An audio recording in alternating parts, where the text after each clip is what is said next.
right, guys, we're gonna go over how to use this RV. First of all, you have an electric jack, which is really nice. It also has a light if you're docking at night. Your 2 propane tanks are located right here. Very easy to access. You'll just lift up this cover and then you can access the 2 propane tanks. There is an arrow. It points towards one tank or the other. Just make sure whichever tank you're using, the arrow is pointed towards it and the valve is open.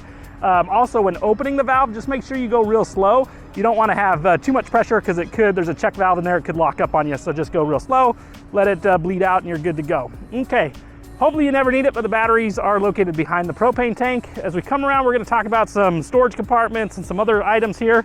You have your storage here.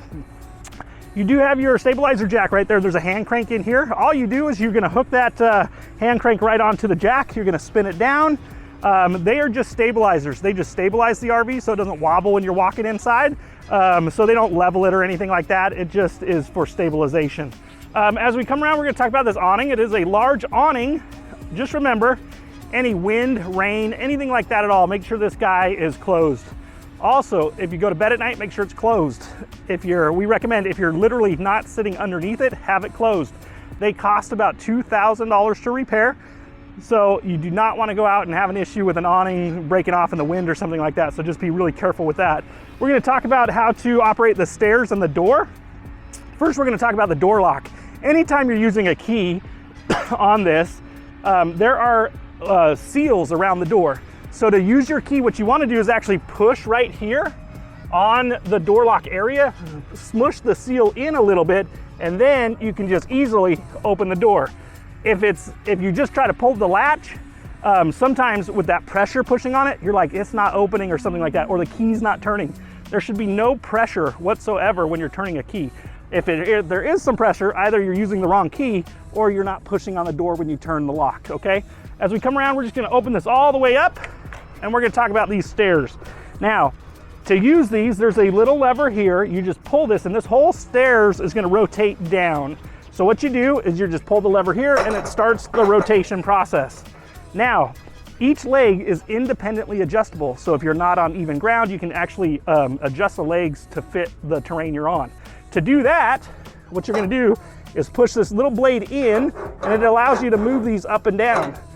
That becomes really important when we talk about the next step. As we come around, this is gonna drop down just like this. Now, you have to have this area flush right here. If this is sticking up too high like this or something like that, and you go to close the door, it'll actually damage the door frame. So make sure this is completely flush and then you can use your door. Now, to close it, we're gonna reverse the process. We're just gonna lift this up, swing it around.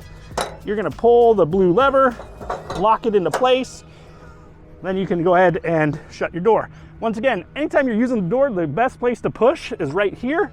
Just push it closed like that, and then you can lock it. We usually use the top lock, put pressure on it. Now, when you're traveling, you're actually gonna lift this up, spin it around. This is for when you come in and out as a door handle. But when you're traveling, you wanna just go like this. That way, the door won't flop open on you when you're driving if something happened. Just a storage area here. You do have some exterior speakers, which are nice. And then as we come around, we're gonna talk about the black tank flush.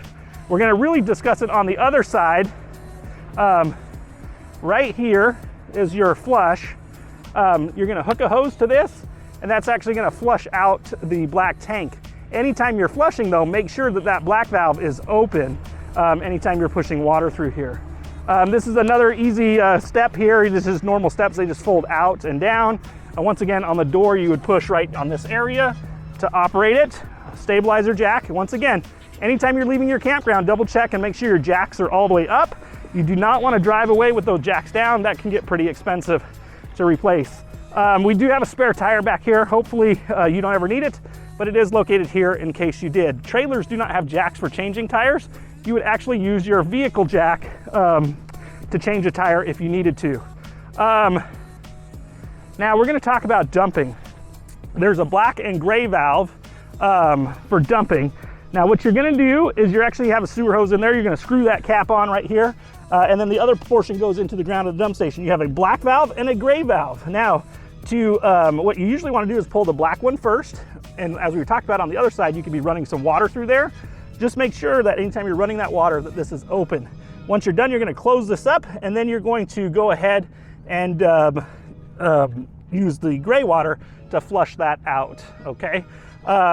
Once you're all done, you'd close it up, but anytime you return it, just make sure this cap is off and the gray is open. That way we know it's dumped and good to go. We're gonna talk about the shore power. The power cord plugs in right here, and then the other portion would plug in at the campground. Just make sure the breaker is turned off or turned on. A lot of times at the campgrounds, they'll turn those pedestal breakers off. So just be aware of that. If there's no power going through the RV, 99% of the time, it's gonna be that power pedestal breaker. You do have your water tank flush here, and then you also have your water inlet for city here. We don't recommend you use that. That can actually be pressurized and cause the lines to leak if there's too much pressure going on there. So what we recommend is just fill the tank and then turn on the water pump when you're using it. This right here will come out about 5 feet or 4 feet, so just make sure you're not parked next to any trees or anything like that. You don't want to have any issues there. Now we're going to come around and talk about the front area here. There is a hot water heater. This is the exhaust for that. It can get pretty hot, so just make sure you are not sitting next to it or something like that. And then you have your last stabilizer jack. All right, we're going to head inside and talk about how to use the interior. All right, guys, we're gonna go over how to use this RV. First of all, this is the main brains right here, the control panel. Right on top, you're gonna have your gauge levels. You're gonna have your battery, your fresh water, your gray water. Just remember, those are guides. They're not 100% accurate, so just be careful with those. And then you have your water pump, you have your hot water heater. All your controls are gonna be right here. You have your slide control, and then you have your awning control as well. Just remember, anytime you're operating the slide out, make sure nobody is sitting on it and that nothing is in the way on the outside or inside when they're sliding that in and out. Same thing with the awning.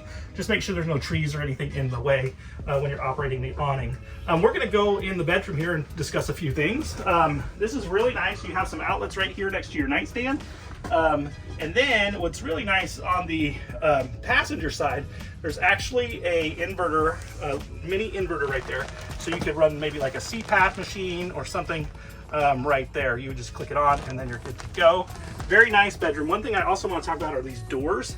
Just make sure that the doors, so there's a little latch here. Just make sure that they're snapped when you're traveling. You don't want these doors flopping or damaging anything. So just make sure those are completely locked when traveling. We're going to talk about the sofa here. This also turns into a sleeper, super easy. You just lift these little cushions up, and then this is just a jackknife sofa where you kind of lift up and push down. It's a nice sleeping surface here. And then as we talk about sleeping surfaces, you have a huge dinette area here. This is very large. This table actually drops down and makes a large bed. Even an adult could easily sleep on here, maybe 2 kids. Very nice. To do this, what you do is you remove these 2 poles. You're going to take this tabletop off, and then this tabletop actually sets right here on these grooves all the way around. And then you'll take the 2 rear cushions and put those on top, and that's what creates the sleeping surface. Really nice. Now let's move on to the kitchen. So, nice kitchen area. One thing that's new on these is you do have a glass washer right here to wash your glasses. Just remember, you don't want to push down on this when there's not a glass there. You're going to have a sprinkler system going off in here. So just make sure the kids aren't playing with that or anything like that. You also have a 3-burner cooktop. Now, this is not a glass cooktop. This is actually a normal range, but the glass here serves as like extra space for your countertop when you're not using this. But anytime you're going to use this, what you want to do is lift up on this. It's actually going to rotate, and now this actually becomes your backsplash for cooking. You'll cook your items, do whatever. Make sure this cools down before you put this glass back down. This is not, once again, a glass cooktop, so do not start these burners and then put this down. We have had a few people in the past do something like that, and then the second they touch a pan or pot to that glass, it's so hot it just shatters and explodes. So just make sure this is up out of the way anytime you're cooking here. When you're done, let it cool down, and then once you're ready to go, it's all cooled down, you can rotate this back down, and then it creates that counter space again. You also have right here a nice microwave. Just remember, any major appliance, air conditioner, microwave, they all need a generator running to use or plugged in at an RV park. We're going to talk about the fridge. Now, this actually fridge will open both ways, so it can open from this side or this side. We do not recommend you use that feature. We just recommend you always open it from this side, because what can happen is if somebody doesn't latch it completely and you pull this side, the whole door will fall off. So just make sure you're latched and locked in, and then to control it is right on top. You just cycle through the temperature you want. There's a drawer to access the drawer for the freezer. You just push down here and it pulls out just like a nice big drawer. Right underneath here, you do have your breaker and fuse panel right here. So if something's not working, say an outlet's not working or something, we first recommend you check the GFCI and reset that. And then if that's not it, check this area right here, make sure there's not any breakers stripped. There's a red turnkey right here. This is the battery disconnect switch. If for some reason you're out camping and all of a sudden you don't have any power anywhere, make sure one of your kids or somebody didn't come in and turn that key.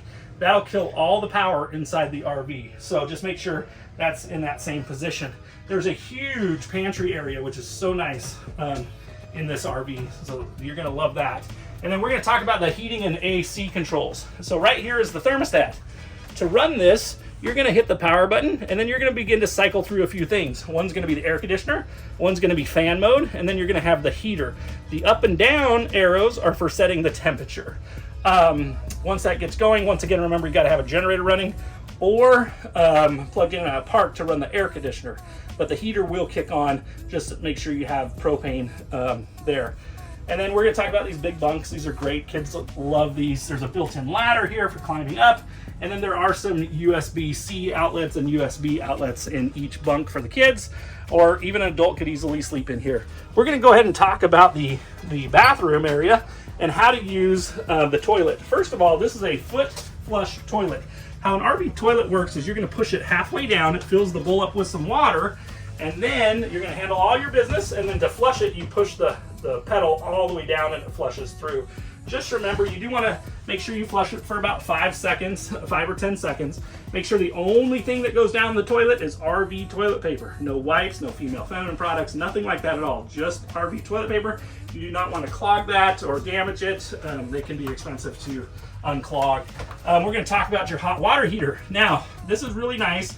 To turn it on, you'll just hit the red button, and then to control temperature, you go up and down. And then once you start the water, it will start, the water heater will kick on, and it'll stay constant after you set the temperature.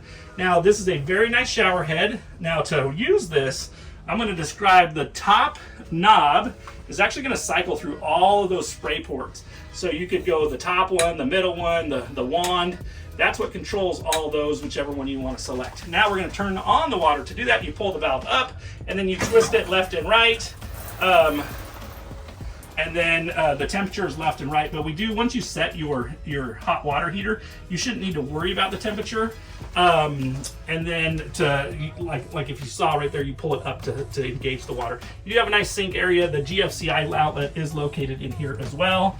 This RV is really great for any size family. It's one of our best RVs and most popular floor plans. You guys are gonna love it. We can't wait to see you, and we'll see you soon.